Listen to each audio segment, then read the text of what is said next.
if you want those stars, or if you're a LinkedIn gets the little what your occupation is and where your city is, that's a manual approval process by Google to get those rich listings. And so I would posit that probably means there's some quality checking that's going on at Google. Yeah, that's a trust metric if I've ever seen one. Yeah. So HotPot, you've probably heard of or seen HotPot. If you haven't, go check it out. It essentially makes these personalized recommendations. Right now, it just launched in beta. I'm guessing it's not influencing SERPs in local very much yet. However, I would say that over time, this could be a big thing if it starts to take off. If lots of people start using this, people start getting their places results personalized, et cetera, then you are really going to see this HotPot thing take off. And for that reason, I might recommend at least familiarizing yourself with it. Add your friends in there. Start rating places locally. Use authentic ratings, but build up your friends list, et cetera. And as you get more people into this, you'll then have the power in the future to say, hey, dear my friends, send out an email and be like, we just got this business listed on Google Places. If you've been there and checked it out, we'd love it if you went to HotPot and gave it a rating, that kind of thing. Now, they might get aggressive about, shutting down those types of ratings, but this is definitely something to familiarize yourself with early and check out. I think this might be the direction that Google's going with their local. If you don't read Mike Blumenthal's blog, for goodness sake, read it. He talks about ratings as the new reviews. This was just a couple of days ago, and saying essentially that the number of reviews that are left appears to be having more of an impact than ever before. And I would pay close attention to this. So he talks about the friend recommendations in HotPot and the new rating system with this best ever thing. You can rate up to 10 places as the best ever, that kind of thing. So A, I would read this blog, and B, I might be sensitive to the fact that getting more of these reviews from diverse sources, particularly from different friend groups, could have a positive impact. Another thing that he talks about that is very important just recently, be careful in using those 800 numbers. If your business has an 800 number, that's great. Listed on your website, that's fine. Use your local number when you're getting your local places listings.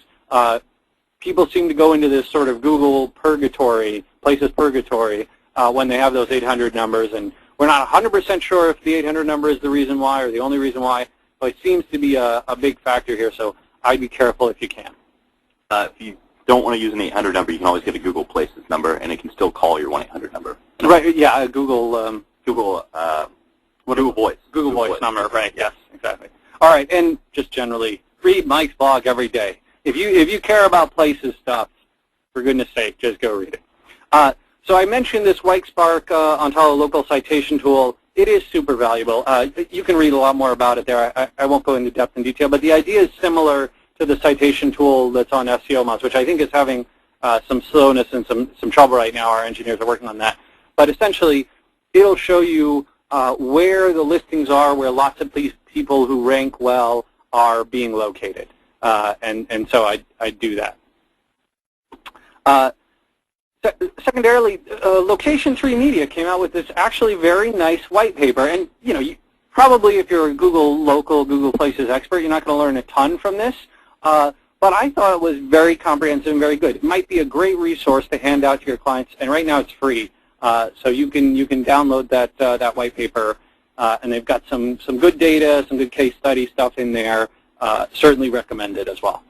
And finally, of course, David Mims' local ranking factors. This is sort of the Bible. I would definitely go through every one of those factors, make sure you're hitting on them. We've talked about a ton of them here, and a lot of the more important ones. But there's a few in there that we didn't mention, and you should certainly be aware of all of them. All right, Danny, I'm going to turn Q&A mostly over to you, and I will be right back. Okay, great. Thanks, Rand. So he's recovering from oral surgery, so he'll be back in the room in just a second. But we got a lot of questions here, so I'm going to try to go rapid fire with them. And then if I'm not able to get to your question, which I don't think will happen, we have till 12:30 Pacific time here. But if I'm not able to, you are all pro members, and you already have access to the pro Q&A, so you can get answers there as well. I'm going to try to go through here. question I'm seeing is from, looks like Heidi, and you're saying one web vendor specifically told us not to put our city name, etc., in the title as we would be banned by Google. Do you agree? Well, I don't know the context of the conversation, so I can't say for sure, but according to the correlation data that we've been looking at, putting the city name has a negative correlation value, so it's probably not going to help you, although it would very much surprise me if you got truly banned by Google. The correlation says that it hurts you to a degree, but I would not say it would ban you in the fact that it would kick you out of the index. I hope that makes sense, Heidi. Next up, we have something from Barry, and you're saying, are you recommending putting keywords and location in the title of your places pages? So that's a very similar question to the one that I just answered, and I would put exactly like what Rand said and what we were discussing earlier. What I would do is choose one variation of your business name that includes, whatever you're using naturally, right? If it's called Core Dentistry, right? Just include that and be consistent across all of the places you submit that to. So I would not go out of my way to include the city. As I mentioned, that has a negative thing, but I would just choose one that is natural and go with that across the board. Just to remind people, the best way to get your question answered is to submit it to the questions pane, which is on the right of your screen, rather than through the chat. The chat's going fast, and I have a prioritized list when I look at the question scene, so that makes things a little bit easier here. Okay. Does the business name need to be the real or official business name? If it needs to be consistent, can we not optimize it for Google Play? So great question. No, it does not need to be the real or official business name. Let me explain that. By that I mean it does not need to be the legal name, right? So if it's SEO Moz LLC, you don't have to include the LLC, but you should choose something that makes sense, right? Don't include a fake business name here. Do something that is logical and that people would actually identify it. So I need to call Rand out on this. Do we have any more ice packs? So he just walked back into the room and we didn't have an ice pack, so he grabbed a frozen bottle of Grey Goose vodka and is putting that against his face. So we're in the server room right now and he's got vodka. I think the surgery's hurting him more than he's saying. All right. Moving right along.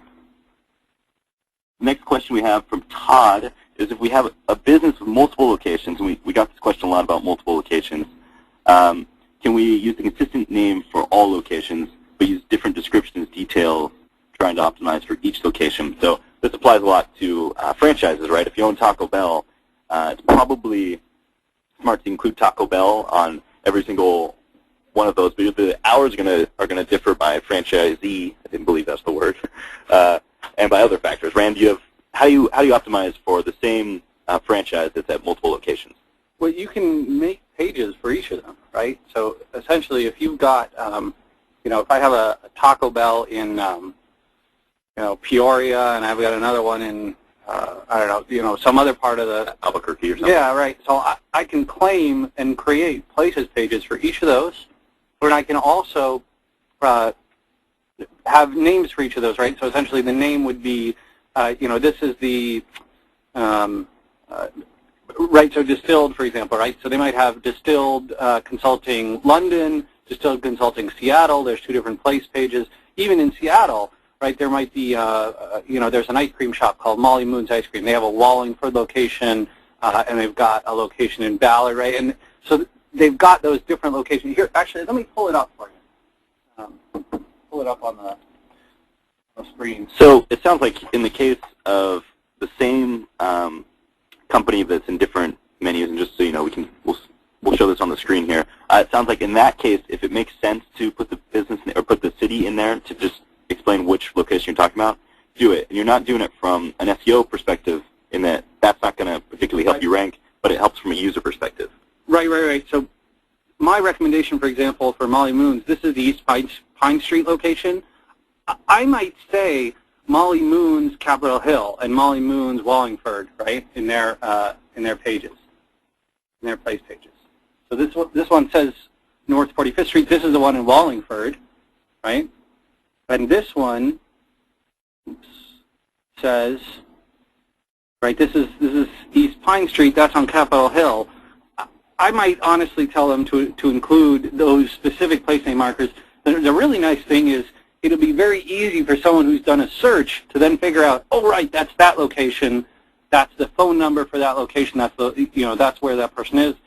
This becomes particularly important. Remember, we did some work with Seattle Children's Hospital, and if you recall, they had some problems because they had multiple locations with essentially very similar names, because it was like Seattle Children's Hospital this and that, and Google had collapsed them into one listing, and it actually put the wrong location of the office for the wrong thing. And so we had to break it out into those multiple ones and get the right listing up there. Okay, so in essence, when you have multiple locations, you're treating them as separate businesses that have some kind of tie. Right. There's going to be different place pages because there's different different addresses, and when that's the case, you can also make those different URLs. Okay. Yeah, that makes sense. Okay. Next question is from Mike. So Mike is asking, does it make sense to build some links to my places pages to help increase their rank? The correlation data would suggest that yes, having some links from diverse domains certainly does help. And you can kind of see that too. When you go to these more about this place, these places that mention you and link to you often get listed in here too, in this more about these places, more about this place.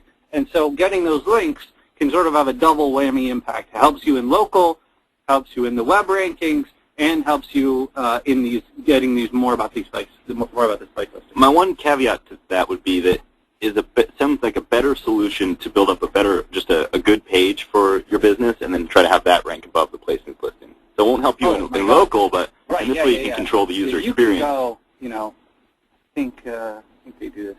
They don't do it for that, but let's try.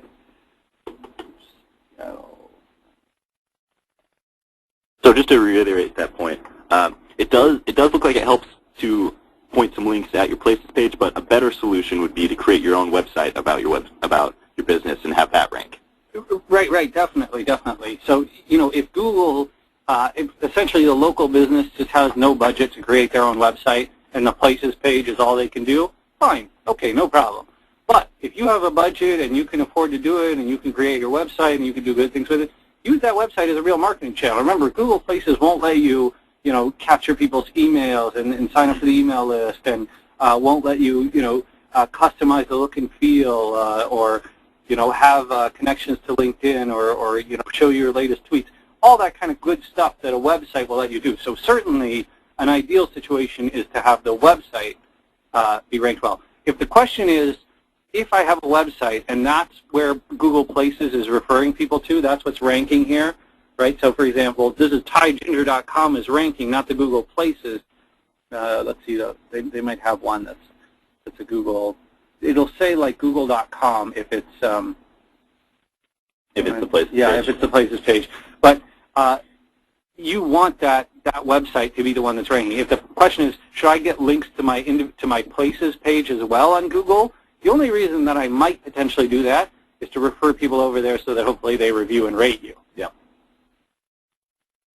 And correct me if I'm wrong, but I think on Google Mobile, that's only showing Places. It's only showing like actual Google local things if you're using like a Google Maps application. You can check. This is another hack I should have shown people. Here's another hack. Cool. Yeah. So this is. So you're looking at the mobile version of Google.com. Essentially, yeah. And what's the URL there? Google.com/xhtml. Okay. Right? And so this is, you can see sort of the listing system that they'll show here for mobile. And you can change, right? You can change from mobile or classic in there, yeah. Okay. And then I think on like my Maps phone, on my phone, it's just showing, it's not showing third-party websites, it's just showing Google results. Makes sense, though. Yes. Sometimes, at least when I do it, well, it depends. Are you using the app or are you using the website? Well, so that's the difference. When I'm using the website, I see results similar to this. Yeah, when I'm using like my Google Maps app, it's just showing me map results. Yes. Okay. Next question is, what's the best way to do keyword research for local? It's kind of a tricky one. So I know that the AdWords tool shows you some results that are supposed to be specialized for local, but it's